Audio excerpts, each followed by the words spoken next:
tardes, bienvenidos a nuestro primer Hasayé de Poiesis. Estamos hoy con Pablo Carbone, con Carolina Aparicio y Cecilia Mendoza.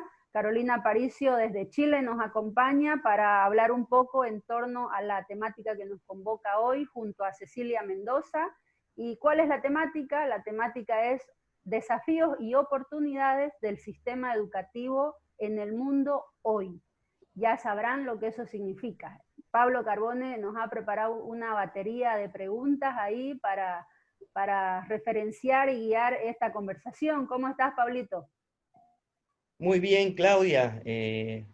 Encantado, contentísimo de estar a tu lado y contar con la presencia pues, de dos mujeres importantes para la educación. Un saludo para Carolina, un saludo para Ceci. Y bueno, aquí estamos para poder hablar, conversar y analizar sobre los desafíos y los retos que tiene el sistema educativo, no solamente en esta situación particular que estamos atravesando, sino que, como conversábamos un poquito fuera de cámara, esta situación ha puesto de manifiesto de alguna manera la crisis del sistema educativo a nivel general. Y por lo tanto hay cosas que hacer, hay cosas que poner sobre la mesa para poder discutir y para poder mejorar nuestro sistema educativo, que va a tener una implicancia sin lugar a dudas también en otras esferas de la sociedad, ¿no? Es un cambio estructural el que tenemos que hacer. Así que la primera pregunta, un poco para que lo manejemos a través del diálogo para ambas, puedes empezar, Ceci, es ¿qué oportunidades y desafíos consideran tanto para profesores, tanto para estudiantes, para padres de familia, que debe asumir el sistema educativo en este contexto particular? ¿Cuáles son esos desafíos? ¿Cuáles son esas oportunidades, esos retos que el sistema educativo debería afrontar en este momento, en un momento de crisis y en un momento en el que pareciera que todos los actores del sistema educativo están un poco como perdidos, ¿no? Entonces, un poquito para ahí puedo comenzar con Cecilia. Sí, buenas noches. Gracias por la invitación. Un gusto estar conversando con ustedes hoy día. Ya cuando surge la invitación para este encuentro, me pongo a pensar en lo que estamos viviendo. Y evidentemente lo que se haga a nivel sistema educativo en este tiempo va a ser coyuntural. Y como hemos vivido todos, y los docentes principalmente, con mucha premura y mucha improvisación, tratando de darle una respuesta a una situación impensada. Entonces, creo que en este tiempo vamos a ir respondiendo a una coyuntura. Sin embargo, deberíamos aprovechar esta gran oportunidad para, lo que yo digo, darle la vuelta al calcetín y releer la base de la educación, del sistema educativo. Tiene que replantearse cuáles son los objetivos educativos, ¿sí? Cuando yo estudié en la universidad, el docente era un vínculo para adquirir información, ¿sí? En 3 años, un poco más, no voy a decir exactamente para que no me calculen la edad, en 30 años, quiero decir. Acá en Bolivia, nuestra llegada a la información era muy limitada. Básicamente eran los docentes y las bibliotecas, ¿no? Recuerdo que inclusive en algún trabajo tenía que sacar yo material sobre Piaget y teníamos 2 libros peleadísimos en la facultad. Y entonces nuestros vínculos de aproximación al conocimiento y a la información era el docente, como un dador de información. Bueno, hemos pasado todo este tiempo y la tecnología ha avanzado montones. Entonces, el vínculo de información es diverso. Uno a un clic consigue toda la información, es decir, hay exceso de información. Con lo cual, el docente debería ubicarse en esta realidad o el sistema y asumir otro rol y otro objetivo. La educación ya no tiene como objetivo transmitir la información. Ya la tenemos. El dador del conocimiento es diverso, múltiple y sobredimensionado. ¿Qué tenemos que hacer nosotros? Creo yo, como desafío, es ser gestores de conocimiento para darle herramientas al estudiante y que sea autogestionario con su proceso académico, ¿no? Que el estudiante busque la información guiado por el docente y le encuentre una aplicación. Entonces estamos hablando de un cambio paradigmático muy importante, porque estamos saliendo de un esquema en el que el docente daba y el estudiante recibía. Pasivo, receptivo. Y estamos necesitando un salto en el que junto con el docente, el estudiante se active en su proceso académico. Entonces, con este quiebre coyuntural, lo que se ha visto es que el docente no puede ser el único vínculo de acercamiento hacia el conocimiento, ¿no? Entonces, nos plantean justamente la importancia de la autogestión y el estudiante como propietario de su proceso cognitivo. Entonces, más o menos estas son unas ideas que lanzo y que podemos seguirlas conversando. Buenísimo. Bueno, no sé, Gracias. Pablito, si tenés otra pregunta para escuchar a Carolina. Cecilia nos ha planteado pautas súper valiosas, ¿no? Sí, la idea es que justamente sea más o menos el mismo detonante para ver también la opinión que tiene Carolina, quizás tomando en cuenta la realidad chilena o cómo ves la realidad latinoamericana en particular, con todo este contexto que de alguna manera ha dado vuelta a la educación y que le está exigiendo una serie de respuestas, ¿no? ¿Qué consideras al respecto, Carolina? Bueno, en primer lugar, el agradecer la instancia, la posibilidad de conversar y de conocer también las perspectivas interesantísimas como nos está planteando Cecilia, ¿cierto? Y también la iniciativa que ustedes han tomado para poner en diálogo ante esta realidad que de una u otra forma nos va aislando, ponernos en comunicación. Acá en Chile, que es en realidad lo que tengo más próximo porque estoy acá, porque trabajo acá, es que empezamos a tomar algunos conceptos que nos parecen óptimos, adecuados para dar una respuesta. Como bien decía Cecilia, tenemos que dar una respuesta coyuntural, ¿cierto? Y en este caso estamos hablando de la priorización curricular.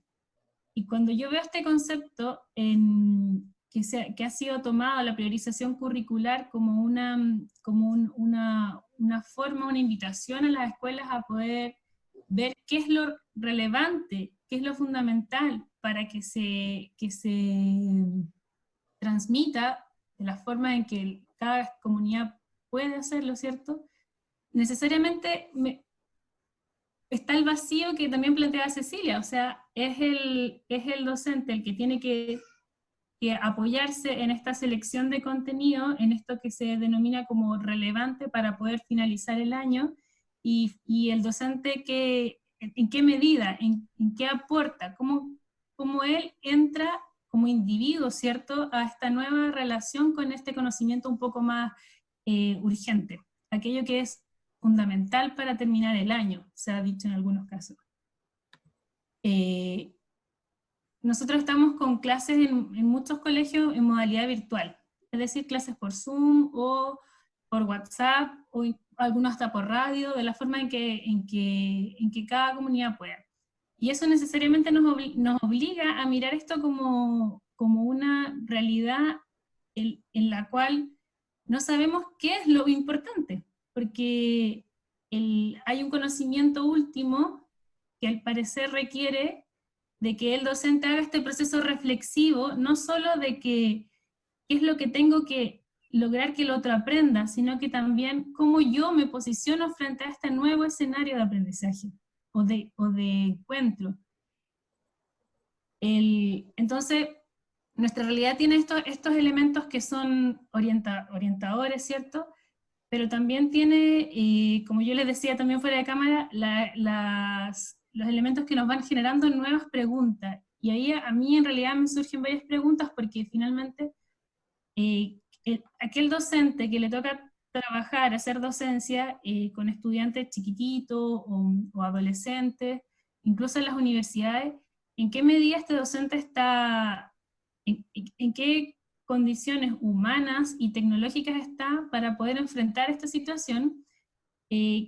¿Cómo lo afecta también? ¿Cómo le afecta su propia realidad? ¿Qué parte de su intimidad, de su vida más doméstica quiere mostrar? Y también el estudiante, hasta qué punto quiere que entren en su hogar, en su rutina, en su familia, ¿cierto? Entonces hay una comunidad que se encontraba en la escuela y que hoy en día encuentra un escenario distinto, un escenario donde no, al parecer hay límites, pero tampoco son tan reales. De hecho, hemos visto algunas como anécdotas un poco divertidas, ¿cierto?, de lo que ocurre en la casa de los estudiantes, lo que ocurre en la casa de los profesores cuando ocurren estas clases virtuales, pero por otra parte, necesitamos preguntarnos qué es lo que hay ahí, en este encuentro virtual, pero que es un encuentro que está persiguiendo un aprendizaje. Cómo el estudiante llega y cómo el profesor también llega a este encuentro. Me quedo con esta idea que dice Cecilia, en la cual existe la visión del docente como un gestor que tiene la capacidad, ¿cierto?, también de ser agente y promover el cambio porque la información, el aprendizaje porque la información está ahí. Entonces es un paso agigantado, un cambio que probablemente deberíamos haber dado hace tiempo, pero con la estructura tradicional de la escuela no estábamos dando, y ahora ya de la forma más avasalladora que podría haber sido, nos toca asumir. Eso por alguna parte. Bueno, en otros aspectos también, con la situación social que estaba viviendo Chile, ha sido tremendamente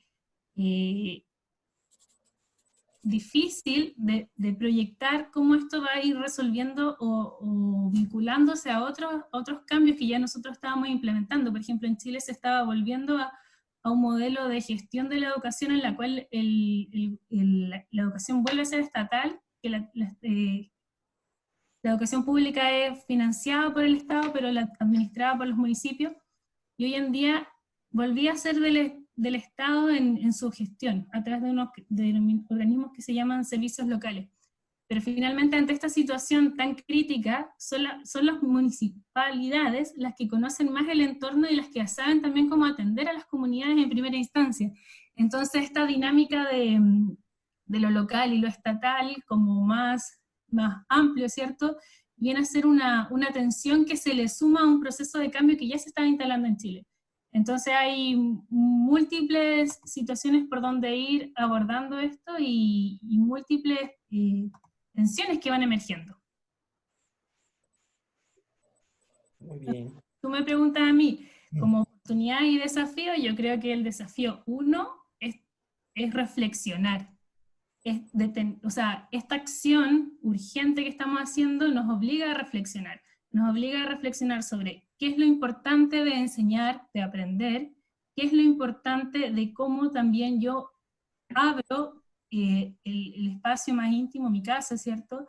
Y entro a la casa del otro para vivenciar, ¿cierto? Como de una forma, porque el docente que está frente a un estudiante de modo virtual no puede ignorar, mirar la realidad del otro, o el hecho de que estén todas las cámaras apagadas, todos los micrófonos silenciados, esta docencia en la nada, ¿cierto?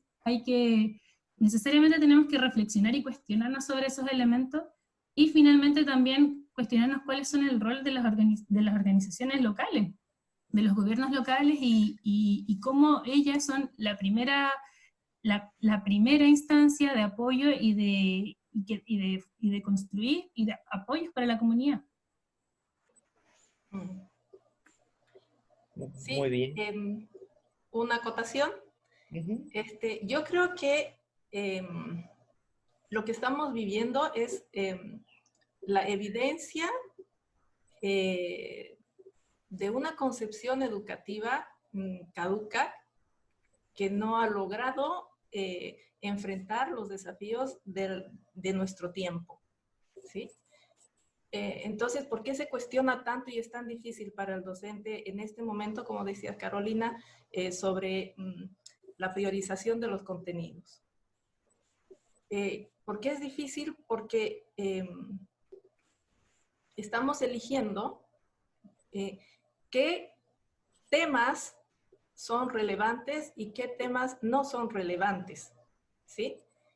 Y yo cuando digo esto de darle la vuelta al calcetín, me voy hacia otro universo en el que no importan los temas, porque el elegir un tema de otro, estamos viendo nuevamente qué información se les va a dar, cuál es la información importante, cuál es el contenido importante, cuando en realidad la educación tiene que apuntar a los procesos.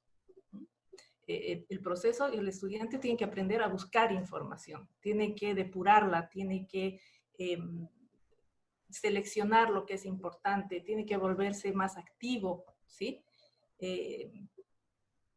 Y claro, esa situación, si no la has pensado desde antes, en esta crisis, lo único que haces es, eliges tus temas, silencias las cámaras y el audio. ¿Por qué? Porque ellos tienen que escucharte. Por eso los silencias, porque tú estás dando la información. Tú estás partiendo de un eje diferente, o sea, el docente está partiendo desde lo mismo que hacía en clase, quiere hacerlo ahora vía internet, en poquito tiempo, porque los Zoom son cortos. Entonces, ¿cómo descargo toda esta información? Rápidamente. Entonces, preparas tu clase, la charlas, los apagas a todos, han recibido ya, y tarea es esto, léanse esto, y me mandan estas respuestas. Y seguimos en ese plan, ¿no? Y yo creo que hay que apuntar hacia los procesos, eso es lo más importante. Hay que cambiar, o sea, ¿qué es lo importante? ¿Cuál es la prioridad? No es la prioridad no son esos contenidos en esencia, la prioridad son los procesos mentales que va a tener el estudiante para la vida futura. Totalmente. Súper interesante, sí. Es gestión del conocimiento, digo yo, es gestión de la información. Se tienen que volver docentes y estudiantes gestores de la educación. Lo que dice Ceci me hace recuerdo a cuando desarrollábamos el proyecto del Volmum, y siempre me mencionabas y me decías, no importa el tópico, no importa el tema en todo caso de los chicos, lo que importa son los procesos, son un pretexto como para poder lograr que los chicos se expresen bien, poder lograr que los chicos investiguen, poder lograr que comparen y puedan comparar información, que descubran información, que la puedan analizar, que esos son los procesos quizás más importantes de muchos de los proyectos educativos, y que ahora esta situación, y me estoy quedando con varias cosas de las que dijeron ambas, nos ha enfrentado ante una incertidumbre a los docentes y a los estudiantes, ¿no? Una incertidumbre ante esto desconocido. A ver, en 40 minutos yo tengo que colocar mi tutorial, tengo que mostrar, no sé, algunas cositas, tengo que darles tareas, tengo que dar la clase, me quedan 10, 15 minutos, tengo que hacerles apagar la cámara, tengo que intervenir si algo de indisciplina sucede, y todo rápidamente, y luego de qué manera yo refuerzo lo que he dado, ¿no? Una dinámica completamente desconocida, una dinámica que rompe incluso con ciertas teorías vygotskianas, si quieres, en cuanto a la interacción social y la importancia de la interacción social, y cómo hacemos con eso que no está, ¿no? No trabajan en grupos, o es más complejo hacerlos trabajar en grupos, no existe el aprendizaje cooperativo, o no lo hay, todavía no hemos encontrado la forma de responder a eso, y entramos en una dinámica que nos está exigiendo respuestas de manera mucho más rápida. También Carolina mencionaba el tema de las políticas educativas, y que reflexionemos en torno a eso, ¿no? Estas políticas que tanto en Chile como en Bolivia, porque Bolivia ha salido de una crisis política muy grave entre octubre y noviembre, que también ha evidenciado las falencias de todas las políticas educativas a lo largo de los últimos 14 años, ¿no? Y que también venían arrastradas de otros gobiernos anteriores. y que ahora tenemos que tratar de dar respuestas a esto, ahora en esta situación, pero luego para adelante. Una concepción educativa caduca, decía Cecilia hace un ratito, y que nos pide estas respuestas y que debería precisar o trabajar bajo los procesos más que en los contenidos y que esos contenidos sean devueltos al docente. Y todo eso me da el pie a mí para hacerles la siguiente pregunta, a partir de la experiencia que ustedes han tenido, tienen como pedagogas, es de todos los proyectos, de todas las actividades pedagógicas que ustedes han realizado en el caso de Cecilia, en la institución, en el Colegio de la Sierra, o otros proyectos, ¿han servido o crees que sirven para este momento actual, para este contexto? Lo mismo para Carolina. ¿Qué proyectos crees que se pueden salvar? ¿Qué proyectos pedagógicos podrían entrar en este contexto, pero no solamente en este contexto, sino en un replanteo de la currícula?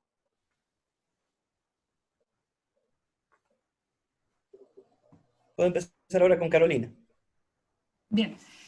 Bueno, a mí todo este tema de la priorización curricular, además que el nombre me resonó tanto cuando lo vi, esto de darle prioridad a algo por sobre a otra cosa, fue justamente un detonante sobre lo que viene, cuáles son, en definitiva, los elementos que nos quedan como aprendizaje. Y ahí yo me quedo con la fenomenología de Van Manen, en la cual nosotros podemos encontrar a través de en el encuentro pedagógico una forma de relacionarnos con el otro que va colaborando en esta guía que debiésemos ser para el estudiante. Y el valor que tiene la relación pedagógica en ese sentido. Una relación pedagógica que necesita al otro. Entonces yo sola no puedo priorizar si es que no es en diálogo con el otro. Yo sola no puedo priorizar si no es con mi comunidad educativa. Y tampoco esa priorización puede ser impuesta porque es algo que está de acuerdo a las características de cada persona, ¿cierto? De cada grupo, de cada comunidad. Entonces es necesario mirar esta relación que nosotros vemos como in loco parentis cuando nos ponemos finalmente desde el gesto más genuino de acercarnos al estudiante, ponernos en el lugar de apoyo, de acompañamiento vital para pensar en ello y para poder identificar que yo creo que Cecilia nos va dando las luces, ¿cierto? Que quizás no es el conocimiento específico de algo que lo que yo debo priorizar, sino que es ese estar ahí, ese acompañarlo para que se desarrollen esos procesos y finalmente apostar a una relación pedagógica que sea más vital para su propio crecimiento y para el mío también como profesora. No podemos quedar al margen, quienes estamos ejerciendo las tareas educativas, quedar al margen de esta situación como solo instrumentos, sino que estamos también en un proceso de desarrollo, de crecimiento, de reaprender muchas cosas, y por lo tanto necesariamente también vamos a vivir ese cambio. Eso por una parte como a nivel más teórico, pero a nivel de experiencia, yo creo que todas las experiencias que tienen que ver con la educación popular y con el acercamiento real y concreto a las prácticas de enseñanza que nos conectan con el otro y con su contexto son las que van prevaleciendo. La educación estandarizada, que no dialoga con el otro, que no dialoga con su contexto, en esta situación, como en muchas otras, no nos permite dar respuestas, ¿no? Eso principalmente para que Cecilia también pueda dar su mirada. Sí, de hecho es una mirada diferente. Experiencias que desarrollamos en el colegio fueron muchas.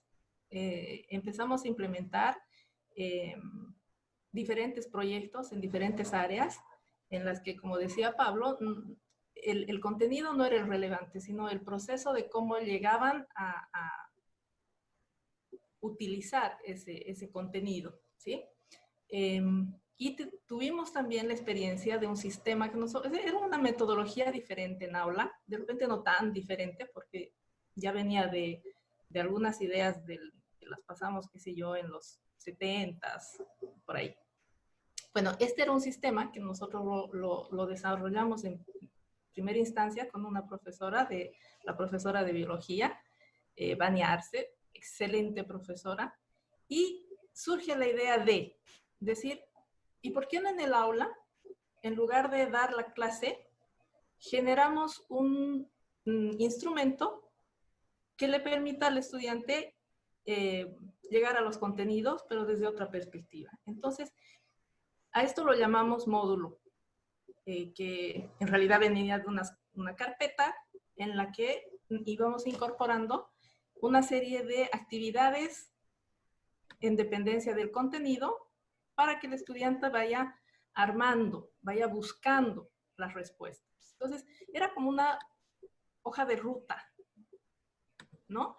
Entonces, el estudiante se le planteaba la introducción del tema y se le proponía un esquema de trabajo de acuerdo al tema, y el estudiante, ¿qué tenía de sensacional? En aula nosotros trabajamos con biblioteca de aula.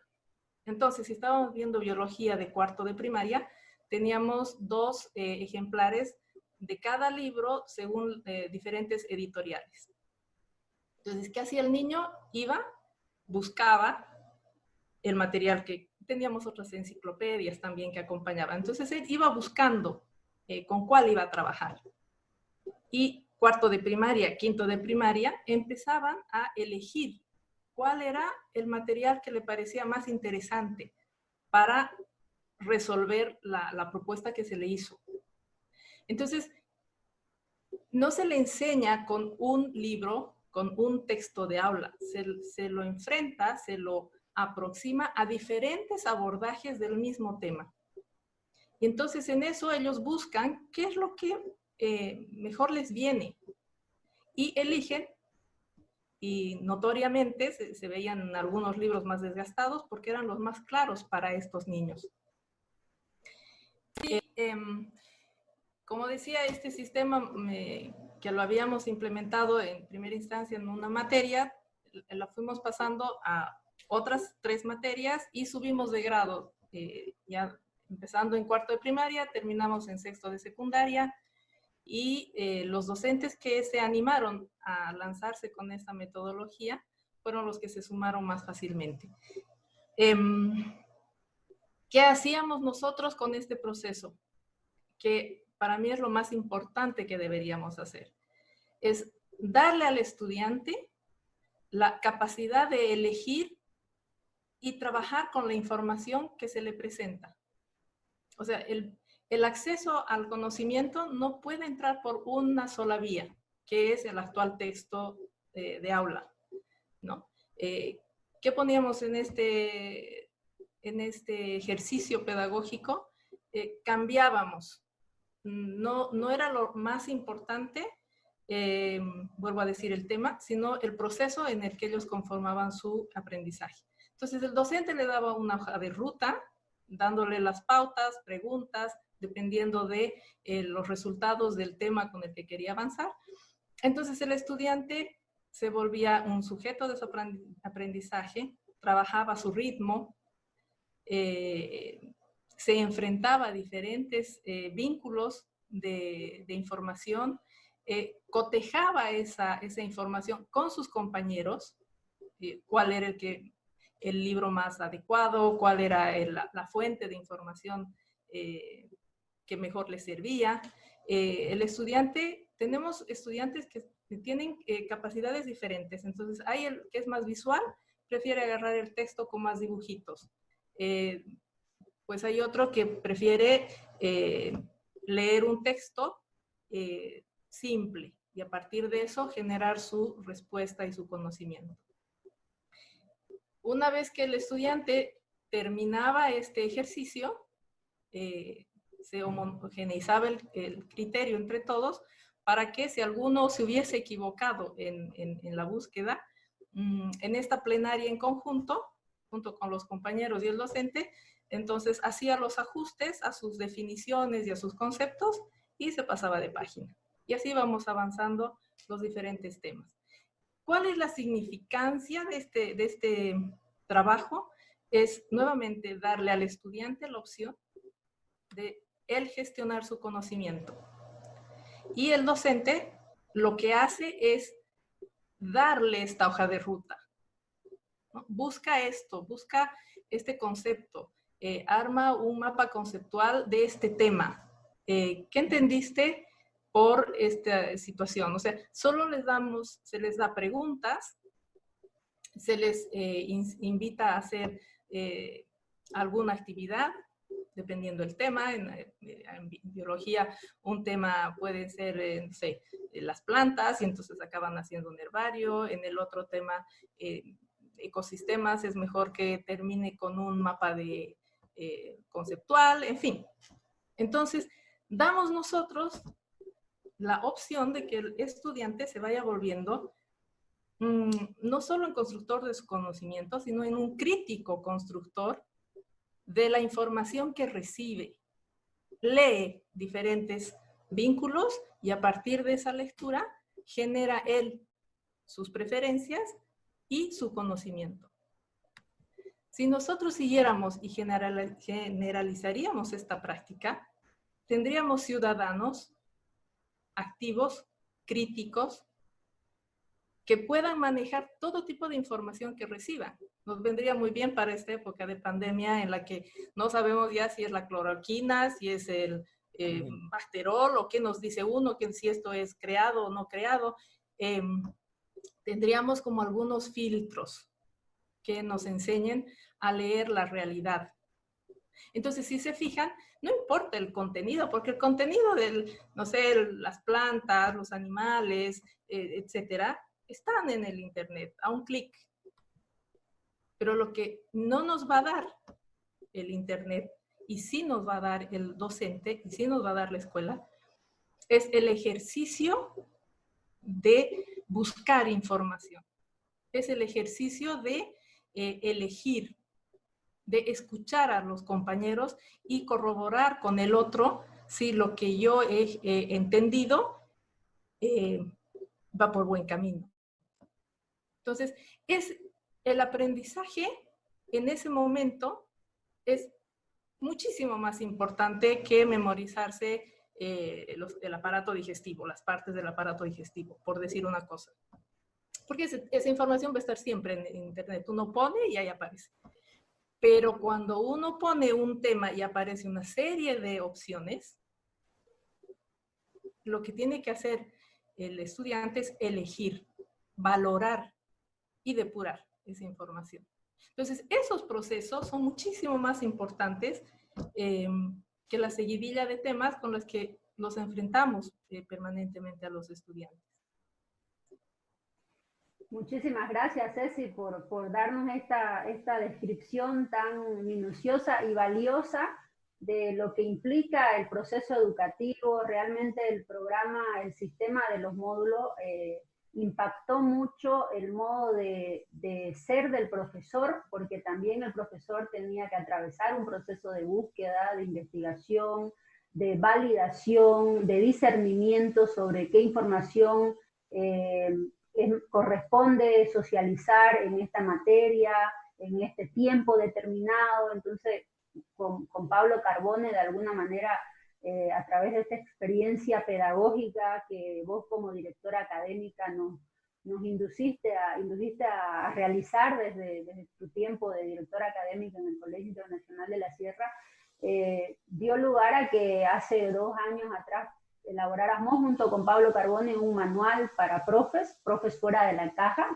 que es de alguna manera este aprendizaje que vos nos transferiste sobre cómo sistematizar experiencia y contenido, cómo sistematizar lo que te has leído y lo que has hecho a lo largo de tu vida, y transferir eso luego a estudiantes realmente tiene un impacto, y vos misma lo has dicho, en la calidad de ciudadanos que uno logra sacar adelante como institución educativa. Entonces, y eso se nota cuando uno conoce a la diversidad de estudiantes que han podido atravesar y experimentar este tipo de didácticas y de procesos de aprendizaje. Luego, otro dato que quiero relevar y resaltar de tus aportes tiene que ver con que ahora mismo nos encontramos ante un panorama que lo que hace, y esto lo dijiste Cecilia Mendoza y me encantó, lo que hace es evidenciar una educación caduca.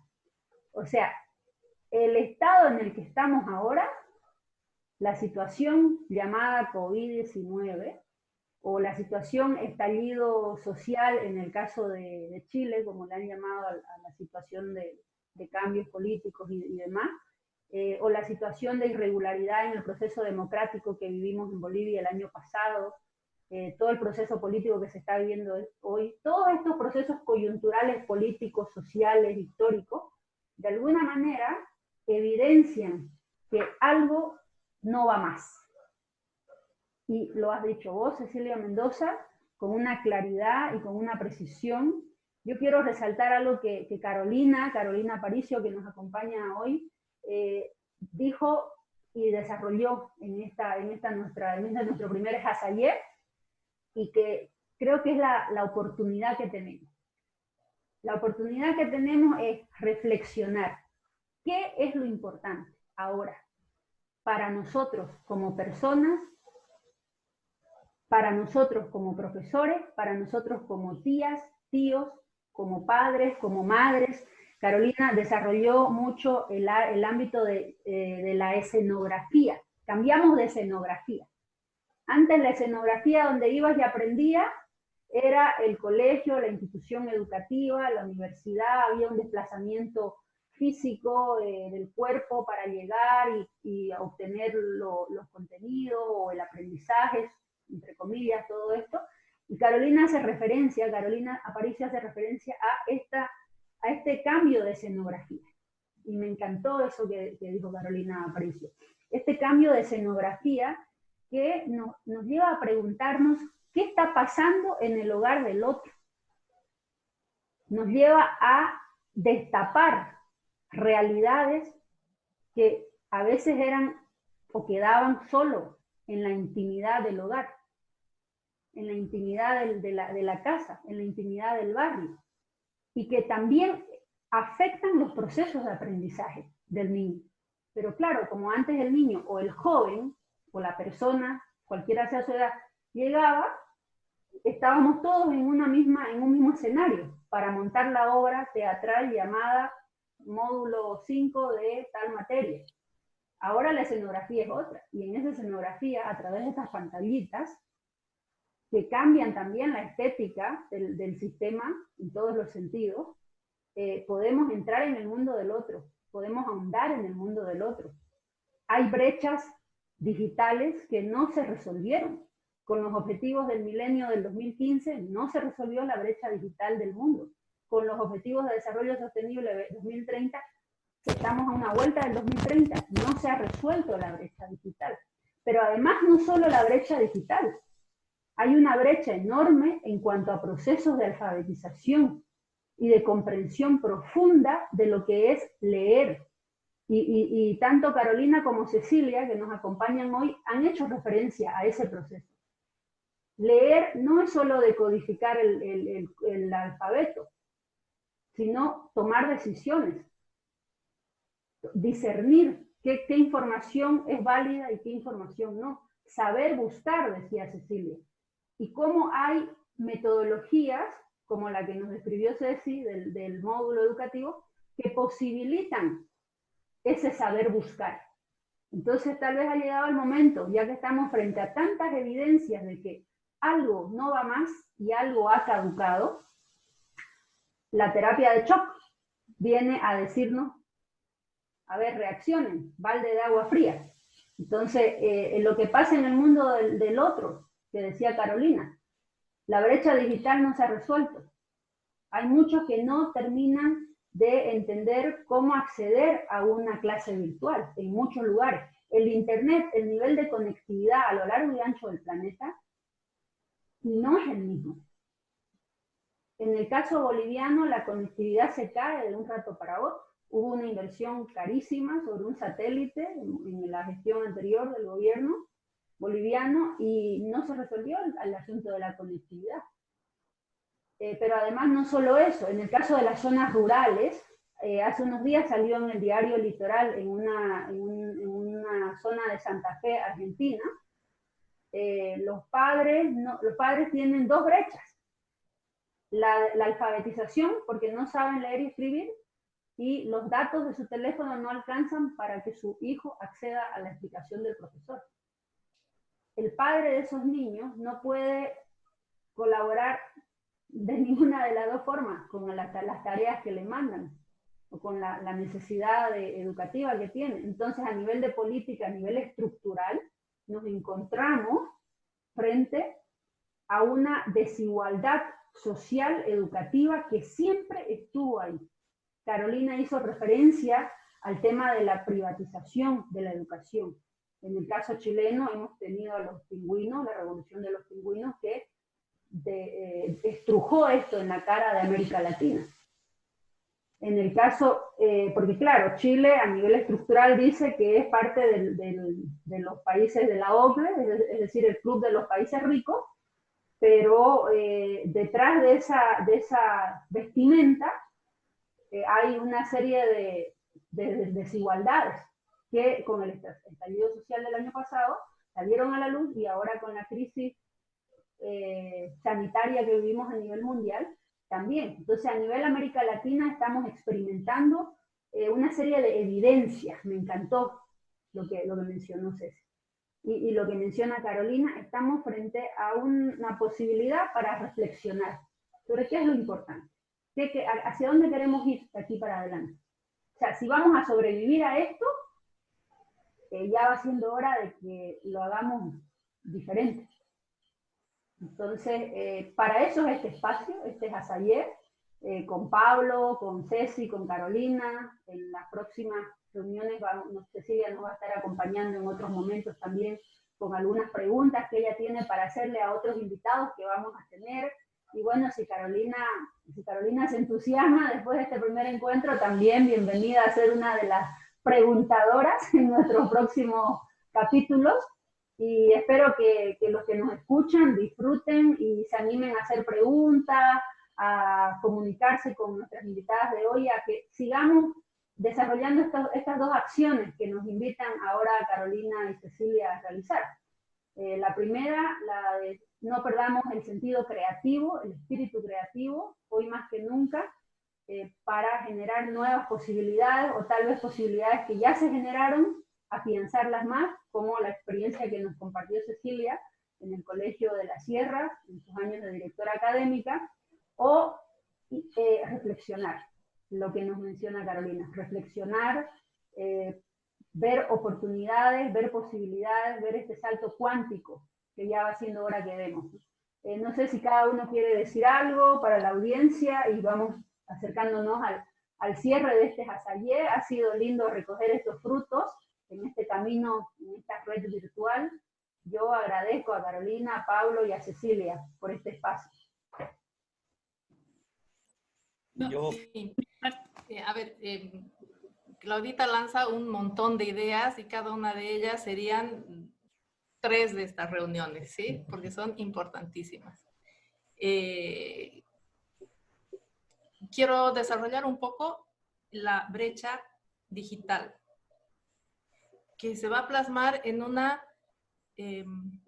diferencia muy grande, por supuesto, en el modo de actuar de los ciudadanos. ¿Ah? Estamos viendo que para formar un ciudadano crítico, activo, proactivo en su sociedad, debemos conducir al estudiante a diferentes fuentes de información y enseñar a manejar estas fuentes de manera crítica, constructiva, activa, etc. Pero en estas condiciones que se han planteado ahora, en las que yo diría, no sé, un 60% de la población estudiantil de Bolivia no puede siquiera continuar su proceso de aprendizaje por todas estas limitaciones que has planteado. O sea, los profesores que están dictando clases acá en Bolivia a sus estudiantes son fundamentalmente escuelas privadas. El resto de la población estudiantil en el área rural, ni soñado que les llegue, pero ni un video del profesor en el que les está explicando algo. Y en el caso de la educación pública, pues ni los profesores tienen la posibilidad de acceder al Internet para empezar a manejar o a formarse en el uso de las tecnologías para después transmitir esta información, en fin. O sea, la brecha ciudadana es muy grande. Ya no solo hablamos del conocimiento, de la modernidad, sino de la formación de ciudadanos. Por lo tanto, unos ciudadanos tienen mayores opciones que los otros en su práctica cotidiana. Y esta crisis ha demostrado eso, porque ahora están vueltos locos los del Ministerio de Educación acá, de cómo hacen que sus docentes pasen esta información a los estudiantes. Si ni docentes ni estudiantes tienen un acceso fluido a lo que son las tecnologías. Entonces se va desprendiendo cada vez más, o sea, se va haciendo más grande esta brecha, no solo educativa, no solo tecnológica, yo digo una brecha ciudadana.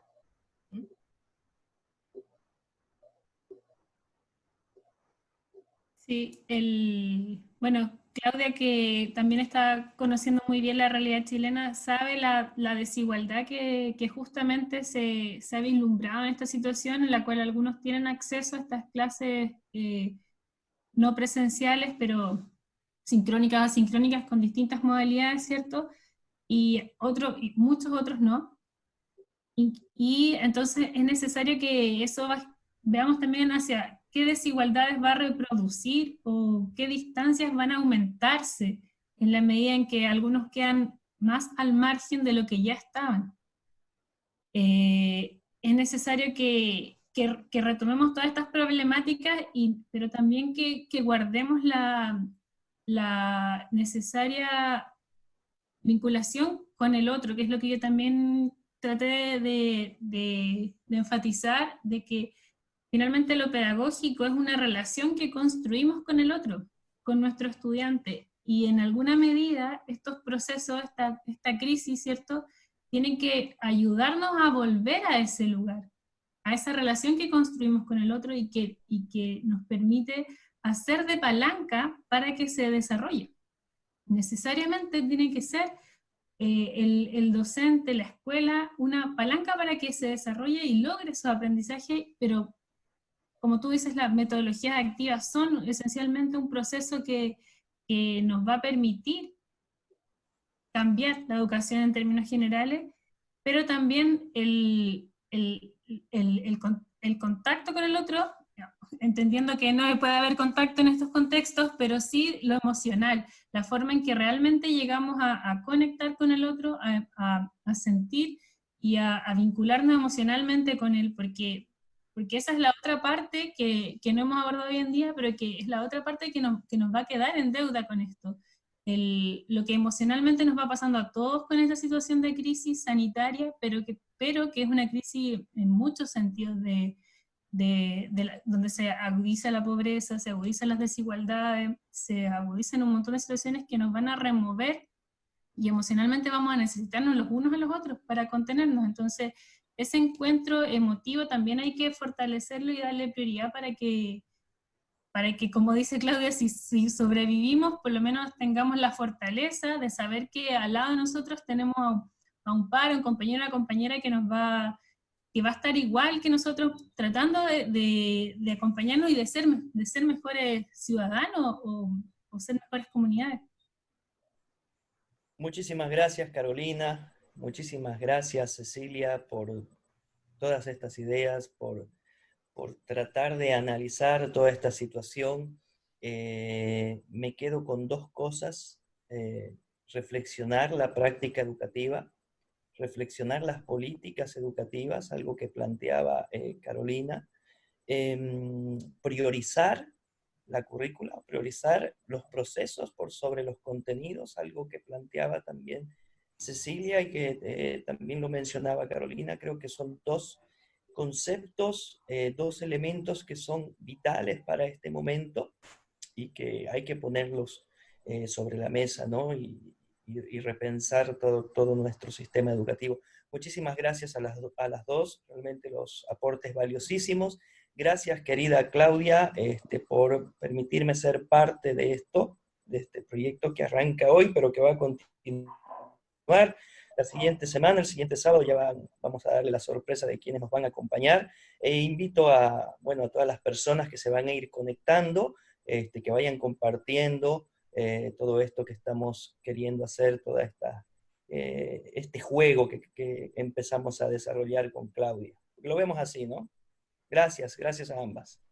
Muchísimas gracias. Bueno, vamos a ir armando ahí con Pablo un repositorio digital de cada una de estas cápsulas para que después se vacíen a un contenido ya de libro y sean tal vez algunos disparadores para estas nuevas prácticas y estos nuevos procesos que necesitamos en lo que va de la vida. Un fuerte abrazo para todos ustedes y todas ustedes y gracias una vez más por el espacio, el tiempo, la predisposición y la buena voluntad para compartir estas reflexiones. Nos vemos pronto. Gracias a ustedes. Gracias. Chao, chao. Chao, chao.